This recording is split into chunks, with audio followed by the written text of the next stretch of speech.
Hello and welcome to Big Bang Radio Spotlights. This is a show where we talk to independent artists from all around the world, all about their music and their process for making it. I'm your host Nouran and today I got to sit with singer-songwriter Joe Gautrey. Without any further ado, here is the interview. Joe, thank you so much for joining us today. We really appreciate it. I'm gonna go ahead and hop on to the questions. First thing I'm gonna ask you, how would you describe the music that you typically create? If I had to put it into a specific genre, I'd always say in the subgenres of pop music. I feel like the sort of commercial side of pop music is where I do most of my writing and my own music. And it's a sort of vibe. But the one thing I love to do is take inspiration from different decades, particularly like 80s pop music, especially in the past year. That's something that's grown on me a lot, that sort of 80s influence in pop music, which I guess is actually really relevant now. And you've got such artists as Conan Gray and Charlie Puth doing that sort of thing as well. But it's a vibe. So that's what I'm going with at the moment. And when it comes to your creative process of your new music, how could you describe it? One thing I've tried to do in the past year, especially as now I'm again working with a lot of artists and songwriting, is try to speed up the process of making a song.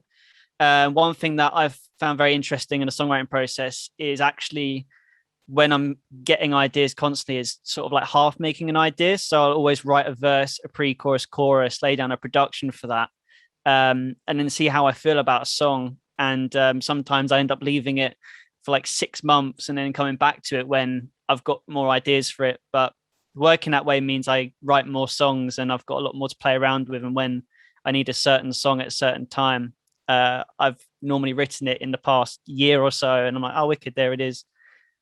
So that's the way it's going at the moment. When did you realize you wanted to get into the music industry, and has anyone influenced you into getting into that career? Music's something that since I was about 10 years old, in primary school, which is like the first stage of school in the UK, I just loved music, and I always knew that I wanted to do something in music. And I know I've got a very musical family. My father he was very talented in musical theatre, as was my mum. So I always had that music around me growing up. And as I got older, you get more intrigued about learning how to make music, studying it at college and getting excited about that. And of course, as you grow up, you listen to music, and some of the artists which I listened to growing up, it started with McFly's and Busted and Queen, my favorite band. Not that I make music like Queen, but I've been listening to them as long as I can remember.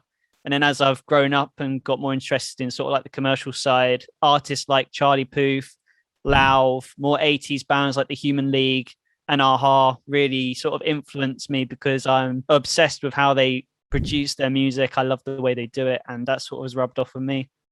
Your newly released single, I Miss My Friends, that song really reflects different emotions you had during the pandemic. So I just want you to talk a little bit about that. I Miss My Friends came at a time when, like, I wouldn't ever say that I was in a bad place. I was quite happy. It was a very exciting time during the pandemic, which seems a little bit of a weird thing to say because the pandemic was awful for so many reasons. But the pandemic gave a lot of time for people to reflect, I guess, on everything that's happened in our lives so far, all the things we wish we'd done, and almost give us a sense to maybe this is a good opportunity for a fresh start. One of the things that pondered on my mind was thinking back to like everything that led you up to this moment where you are now. One of the things that struck me was not being able to like see friends at the moment, missing that social interaction. And it just got me thinking a lot more about the importance of friendships at different stages of your life, how your friends were different to primary school to how they are at secondary school, to college, up to university. And there's so many friends who I'd always like hold a dear place in my heart, the friendships we had at the time, but I'm not friends with them anymore, not because I fell out with them, but because life sort of drew us apart. And as soon as I took time to think about it, I was like, I've got to write a song about this, even if it doesn't come to anything. And then the amazing thing about I Miss My Friends was it's by far the quickest song I've ever written and made in my life. It took about 10 minutes to write and 15 minutes to lay down the production for. And I'd already got like a nearly finished song other than a couple of like tweaks. So it just came so naturally. And So like it just felt so right to release it.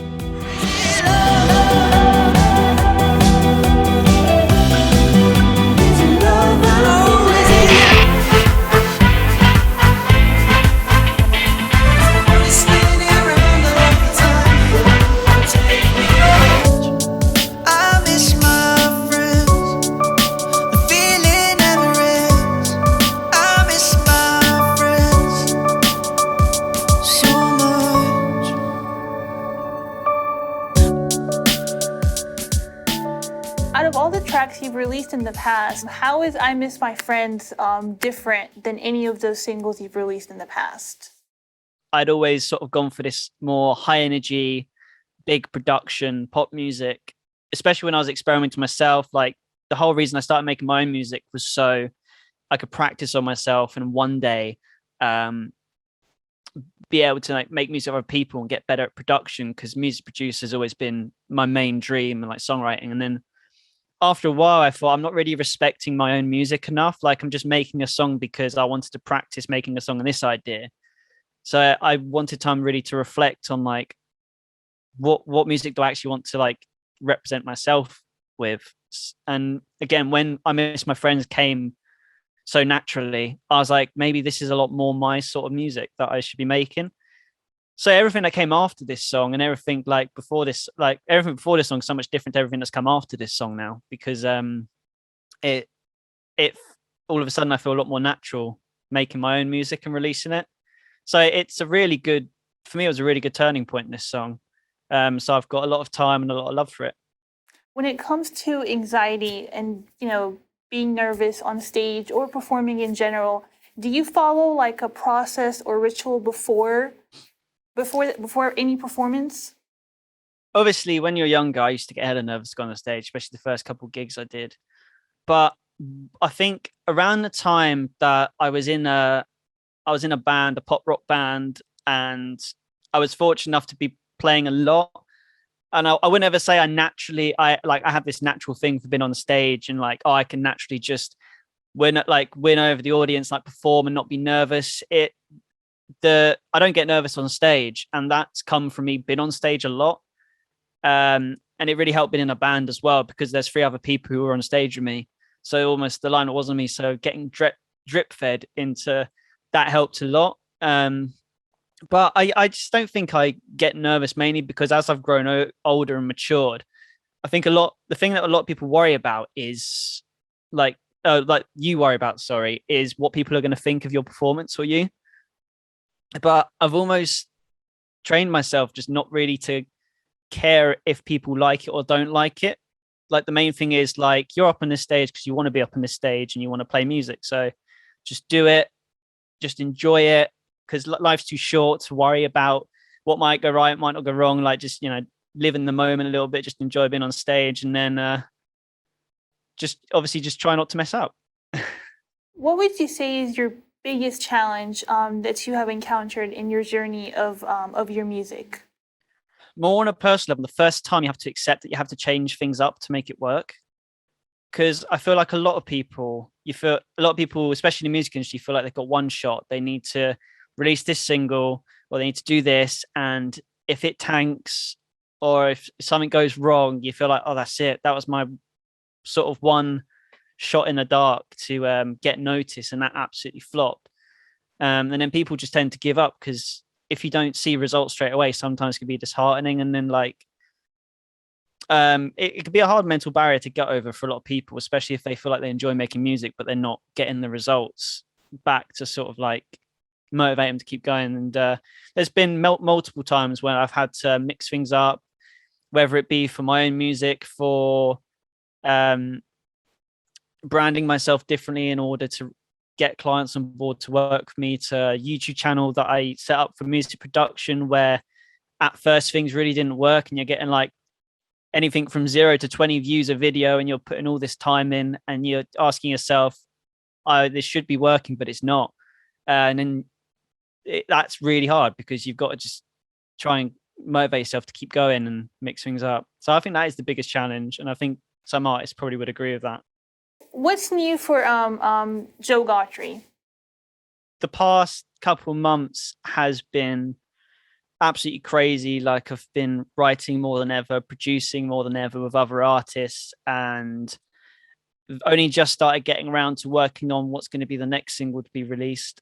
The YouTube channel that I'm currently working on is a producing channel, which is teaching music production to people at a beginner stage. That's something that I'll be doing a lot of work on towards the end of the year. And I think the other thing as well is TikTok. I've jumped on properly. I'm doing a lot of fun music production content. So I'm going to see what happens riding TikTok. I've jumped on it a bit late, but it's better late than never.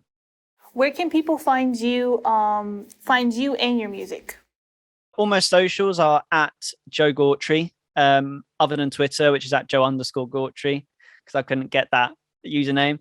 And Spotify, YouTube, Apple Music, all my music is on there under Joe Gautrey, which you can search. But I do leave the links to all my socials, links in my socials for all my music, so it's easy as possible to get.